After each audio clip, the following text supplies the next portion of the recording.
así que para la gente que está saliendo tempranito, hoy es lunes otra vez sobre la ciudad, 6:44 minutos, y así están las cosas esta mañana para los que están levantando 19 grados la temperatura actual, probabilidades de lluvia en horas de la tarde, lo que está indicando el pronóstico para el resto de la jornada, así que por favor tomarlo en cuenta para la gente que está saliendo a esta hora. Y los que no salieron, qué bueno, porque no se van a perder el análisis de alguien que nos ha acompañado a lo largo de todo este fin de semana, Edgar Gutiérrez, coordinador general del INDUSAC, que está aquí con nosotros, a quien le damos la bienvenida y nos da muchísimo gusto recibir. Edgar, bienvenido a BLM Noticias, a Voto 2015. Hoy tenemos una mezcla de sentimientos, podríamos decir, porque siempre que terminan las elecciones, que hay presidente electo, como que viene un clima de esperanza, por decirlo de alguna forma, por el nuevo presidente electo. Hagamos un análisis, Edgar, de lo que hablábamos justamente hace algunos días atrás, pero ya con este resultado arrollador para FCN Nación. Bueno, básicamente se han cumplido las previsiones. La encuesta de Prensa Libre nos decía casi exactamente este resultado. Fue así en la primera vuelta y coincide también en la segunda, ¿verdad? Coincide en la segunda. O sea que ahí no nos han sorprendido los resultados. Llama la atención, eso sí, que Sandra Torres no logró mover, no logró migrar mayor cantidad de votos. De hecho, por cada voto nuevo que ganó Sandra Torres en esta elección, en esta segunda vuelta, Jimmy Morales ganó 6 más. En la primera vuelta, Sandra Torres se impuso sobre Jimmy Morales en 10 distritos. Esta vez Jimmy Morales ganó 21 de los 23 distritos. Entonces, el mandato es claro, la tendencia es clara. Lo nuevo ha ganado a lo tradicional y el mandato es claramente luchar contra la corrupción y por un proceso, por un gobierno transparente. Bueno, ese fue un poco el punto de lanza de este candidato, ni corrupto ni ladrón, y a partir de allí, con esa frase, pues empezó a conquistar desde redes sociales a miles de guatemaltecos que hoy lo llevan a la presidencia de la República. Pero hablemos un poco, Edgar, de lo que ayer anunciaba. En primer lugar, no decir quién va a ser su gabinete, sino hasta el mes de diciembre, pero sí hablar de un equipo de transición, de ocuparse lleno en el Congreso de la República del tema de presupuesto. ¿Qué análisis hacemos de estas primeras declaraciones muy tranquilo, muy relajado, que daba ayer el presidente electo Jimmy Morales a la Nación? Claramente el presidente electo tiene que pensar, tiene que meditar muy bien cómo va a integrar su equipo, pero debe ser consciente a la vez que en la sociedad hay cierta ansiedad por conocer qué es lo que él va a ofrecer, y la transición no solamente consiste en recibir información de el estado en que va a encontrar él la administración pública, sino inmediatamente qué es lo que él va a hacer. Es decir, ¿cuál es el plan de emergencia? Ahora ya no se vale únicamente hablar de ni corrupto ni ladrón, ahora se vale de decir con qué equipo va a trabajar y cuál es su plan inmediato.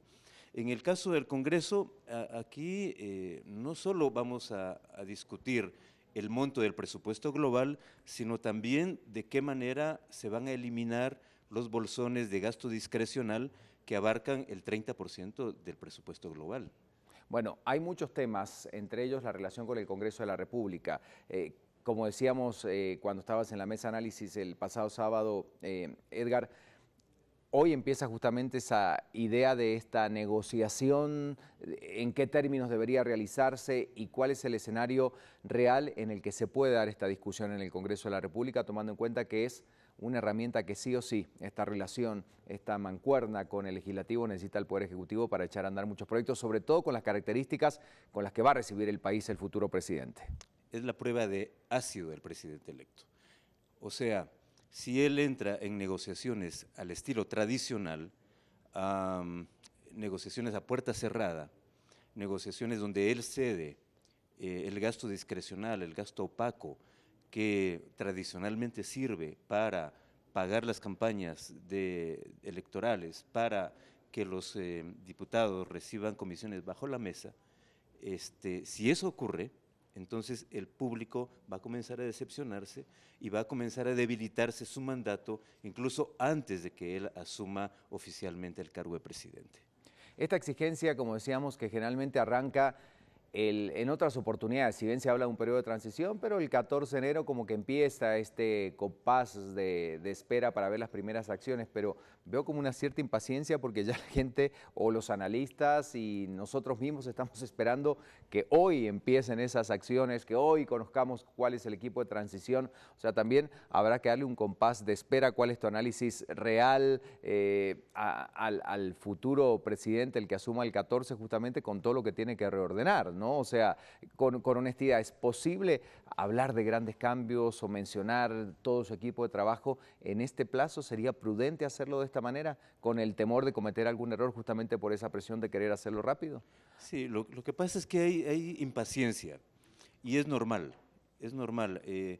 La gente le ha confiado, pero no le está dando un cheque en blanco. Claro. Y el mandato, incluso si leemos el abstencionismo en términos de mandato, de legitimidad, es un mandato acotado.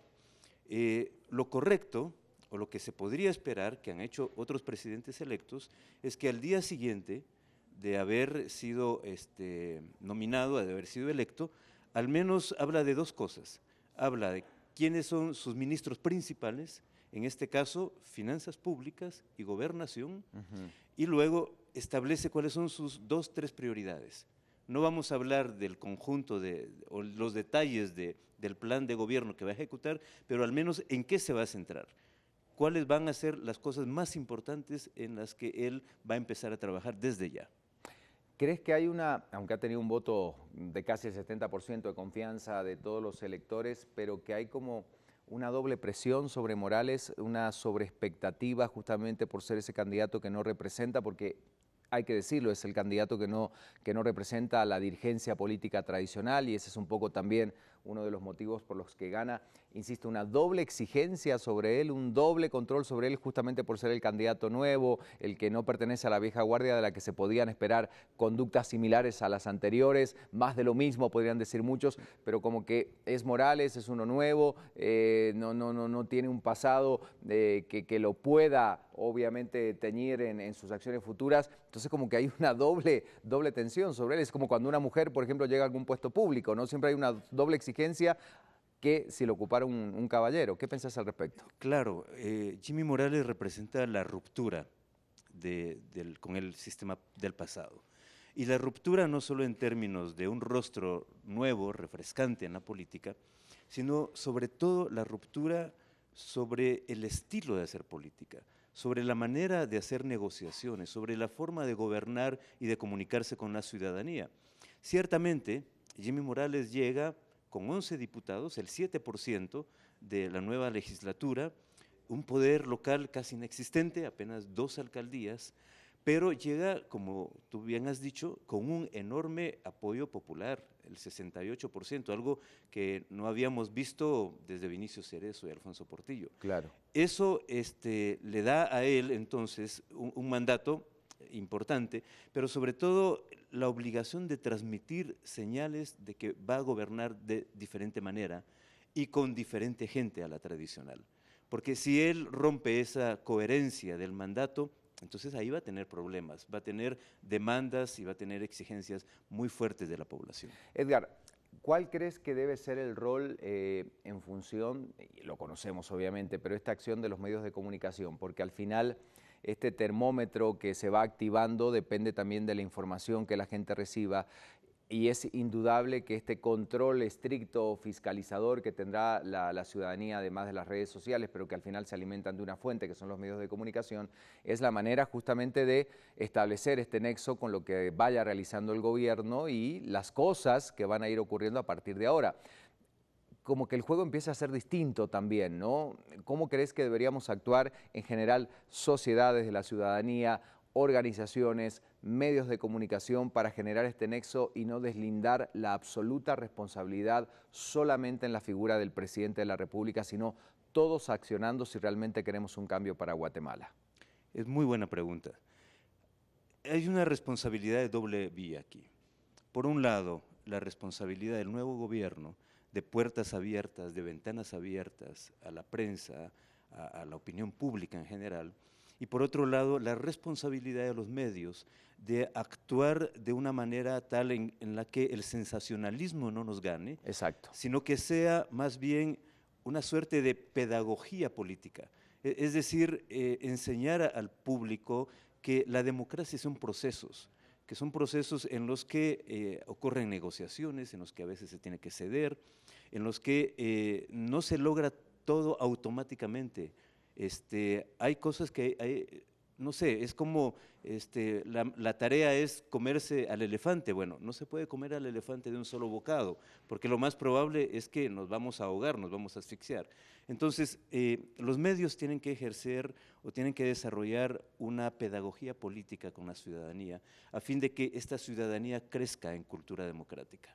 Es importantísimo lo que acabas de decir, un cambio que todos tendríamos que tener, no solamente, porque, insisto, deslindamos demasiado en la figura del presidente de la República, cuando en realidad, si queremos el cambio de una u otra manera, cada uno debe cumplir el rol como corresponde, ¿no? Y hay otras muchas instituciones que también tienen responsabilidades acá.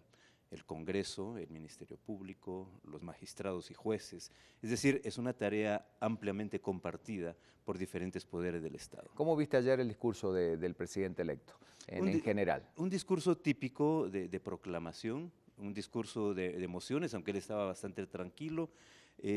Para la gente que estaba esperando grandes noticias, pues no las podía dar de inmediato. Démosle, como hemos dicho, cierto tiempo, que no sea demasiado, ¿verdad? Pero creo que fue un discurso, incluso también me llamó positivamente la atención que Sandra Torres haya aceptado su derrota. Rápidamente lo hizo. Bueno, los resultados eran irreversibles, no había manera, ¿no? Sí. Acá hay un tema interesante. Dentro del plan de gobierno, yo recuerdo que en el caso de Otto Pérez Molina es muy comprometido muchas veces ofrecer una respuesta. En aquel caso era la inseguridad, que era un poco el caballito de batalla de la campaña de Pérez Molina, la mano dura y todo lo demás. Un plazo de tiempo determinado para bajar los índices de delincuencia, o sea, eso resulta muy riesgoso, porque ahí la gente sí dice, bueno, me dijo que en 3 meses estos van a ser los indicadores, y cuando los resultados son absolutamente distintos, la cosa es muy compleja. Aquí Morales lo que ha dicho es, como punto central, empezar a acabar o terminar con la corrupción. Yo creo que a partir de allí un poco va a empezar a accionar el resto de lo que pueda llegar a hacer con el gabinete, ¿no? Correcto, sí. Y la primera prueba, como hemos dicho, es la negociación con el Congreso sobre el presupuesto. Y la ciudadanía, que este año ha estado muy activa y que de hecho ya modificó la historia, ha tenido 3 lemas. El primer lema fue renuncia ya y lo ganó. El segundo lema fue justicia ya y lo está ganando. Hay procesos judiciales muy importantes en estos momentos. Pero el tercer lema era reforma ya. Y el presidente electo tiene que meditar, el Congreso electo tiene que también reflexionar sobre qué implica reforma ya, hacia dónde quiere la ciudadanía que el Estado se encamine, a fin de que a la vez se aleje de ser un Estado fracasado. Bueno, y otro yo agregaría el no te toca, que independientemente de, es increíble que un candidato que estuviera analizando el caso de Valdizón, que ya nos parece un personaje tan lejano, ¿verdad?, a la historia política, que queda tan enterrado, digamos, era quien estaba en las encuestas como principal intención de voto, ¿no? Eso es inédito, que la ciudadanía derrote el lema de un candidato. Nunca lo habíamos visto en 30 años. No, Argentina es, de veras, digo, tomando los casos de Argentina, de Colombia o de otros países, toman a Guatemala como un referente real, y es cierto, de las cosas que pueden empezar a detonar en otros países con realidades similares. Ciertamente.